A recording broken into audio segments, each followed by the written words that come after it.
Ladies and gentlemen, please give a warm welcome to Olympic gold medalist and BGCA alumnus, Jackie Joyner Kersee.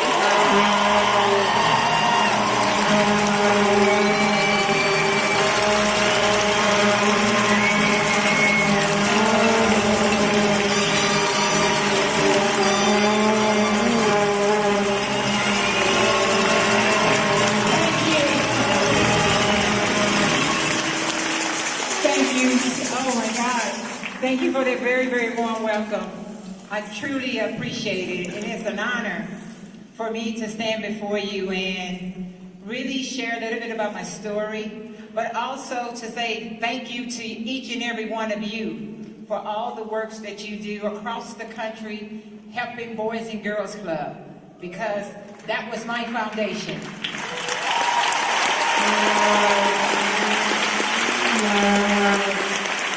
So as a young girl growing up in East St. Louis, not really sure what I wanted to do with my life.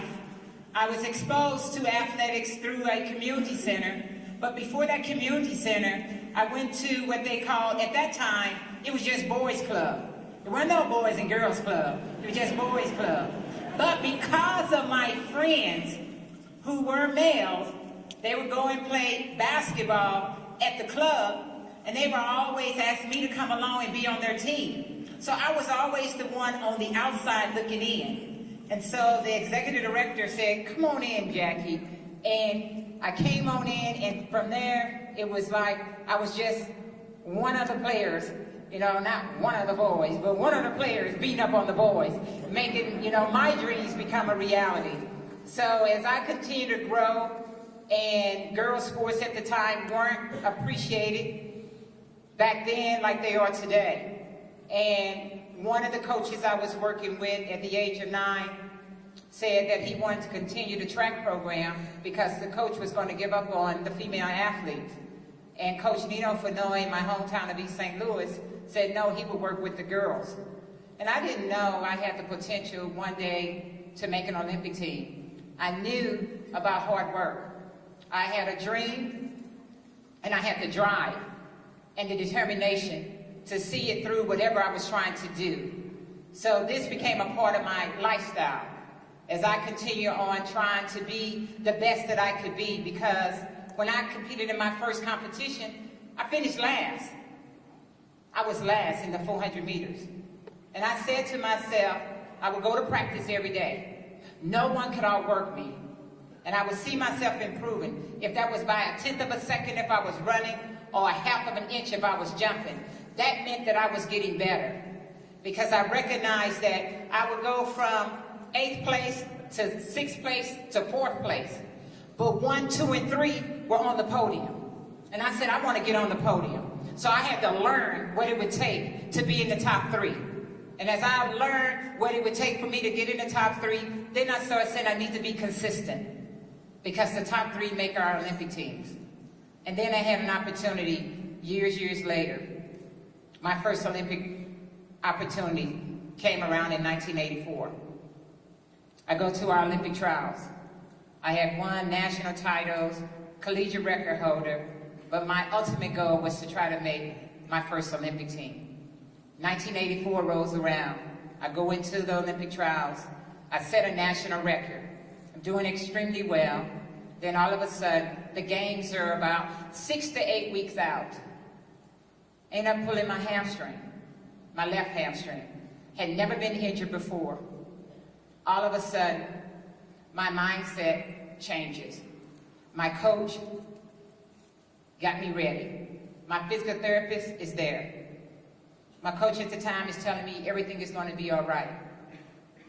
But my leg is heavily bandaged. So that means that something is wrong. So psychologically, I'm thinking that I can't do this. I talked about this being my dream at an early age. I have an opportunity to make my dream become a reality. Put myself in a position where I could either win a gold medal, silver medal, or a bronze. But then all of a sudden, the games begin. I line up for the first event in the heptathlon, the 100-meter hurdles. The gun goes off. I come out the starting block. At number 3, the number 3 hurdle, I'm like, something must be wrong. I am anticipating a pain that is not there. But in my mind, it is. Get to 7, 8, 9, 10, run through the finish line. I'm still running well, but something must be wrong because this leg is heavily bandaged. So I take that same attitude over to the high jump. And at this time, my left leg is my takeoff in the high jump. And as I approach the high jump bar, I give it all my might. I go up in the air, I land over the bar, and it's a great jump. But my mind says something is wrong. Go to the next event, the shot put. One of my least favorite events is an iron steel ball, weighs about 9 pounds, and I gotta toss it or throw it. It doesn't go as far as I like, but I did what I had to do. Yeah, so now I gotta get ready for the last event on the first day, the 200 meters. That's all out top speed. I come around the curve, I'm giving it all my might, but in my mind, where is that? I'm anticipating that pain. It's not there. But it is. It's all in my mind. Run over to my coach, my physical therapist. They say, we're going to ice down. We got to get ready. We got to regroup. You got the next event, the next morning, the long jump. Long jump is my favorite event amongst the 7. I don't care about any pain, any bandage, because I long jump off this right leg and I feel like, okay, now is my chance to put the competition away. I come down the runway, I hit the board, I fly in the air, I land in the sand pit, look back at the official, and he has a red flag, and that means no mark. So I'm still feeling good. Doesn't matter if the left leg is bandaged. I'm ready to go. I line up again, come down, execute, hit it, look at the official, red flag. I'm like, oh, now I got one more attempt to get one jump in to finish the competition. So I come down, I'm being aggressive, I'm attacking, caught myself hitting the board, didn't touch the board. At that time, I'm a 22-footer long jumper. I ended up jumping 20 feet, 8 inches, and now I'm devastated. My coach come out the stands and remind me the heptathlon is the makeup of 7 events, not 1. You got 2 more events to go. You need to wipe the tears and get it together, and let's execute. Execute this javelin. Doing my crossover, javelin, and these last 2 events, I'm not really feeling them, but I need to feel them. And at the same time, I would study, if I saw a young woman or a young girl doing multi-events, and what I mean by multi-events is like run, jump, or throw. That means that she might be a heptathlete. And Gladys Nunn was her name from Australia, and I kept seeing her having personal records. And I would tell my coach at the time that Gladys Nunn is doing all these, great marks. And Bobby, who was my coach, would say to me, at the time he was my coach, I eventually married him, I'll get to that, but anyway. So, Bobby, my coach at the time, was saying, you need to focus on you. I don't want to hear about anyone else. So with these last 2 events to go, the javelin and the 800 meters, I lined up for the 800 meters. And at the same time as I'm lining up for the 800 meters, they're announcing that my brother, Al Joyner, had just won the gold medal in the triple jump. So now I'm pretty excited. But then I also know that over the course of the 2 days, I didn't do the things I was supposed to do. I wasn't replenishing my fluids in between the events. I wasn't eating. I was heavily concentrated on a bandage, a leg being bandaged, to the point where I lost my focus. And in losing my focus, it came down to the 800 meters. And in the 800 meters, I got 2 laps to go around the track. I go around the first 400 meters. I'm giving it my all. I come around hitting the 500 meters where I'm supposed to accelerate to set myself up to go through the 600 meters. I get to the 600 meter mark. All of a sudden, I'm pushing and I'm giving it all I have to give. Then I hit the 700 meter mark. and I bring it on in through to finish the 800 meters. When I crossed that finish line, I knew in my heart I had won. Glennis Dunn came over, embraced me, and said, "Congratulations." And I said, "No, congratulations to you, because I know I had missed on winning the gold medal." And as they tally up the points, it came Glennis Dunn from Australia, 6,000 some points. It was a 5 points difference between gold and silver medal for Jackie Joyner Kersee. And getting that silver medal, my brother rushed over to me, and we embraced each other. And I had tears of joy for him, because no one had picked my brother to let alone make the team, make the finals, and then win the gold medal. But I knew in my heart that my brother could do it. And I told him that these tears that I'm shedding are not because I didn't win the gold. These are tears of joy. And as I go into this press conference, I'm going to go into the press conference not allowing the media to use my leg as an excuse.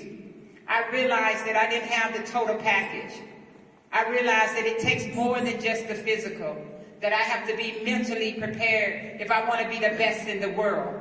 And that all these challenges that I was faced with in these 2 days, it was a reason I was faced with this challenge. I didn't go to the track thinking like a champion. I went to the track looking for an excuse not to perform what I had been prepared to do day in and day out. And all I had to do is get out there and just execute. I became paralysis by analysis, because I started analyzing what I couldn't do instead of focusing on what I could have done. And I share this story because a lot of times people want to just hear about the gold medal performance.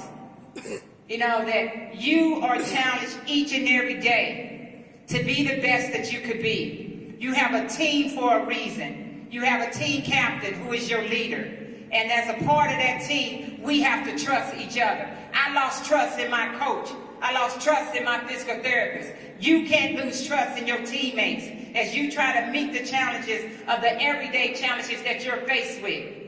So when you talk about that dream is so you can be the best that you could be. You got to have the drive to see it through. The determination is going to prove that if you in it for real or if you just faking it, because it will show up.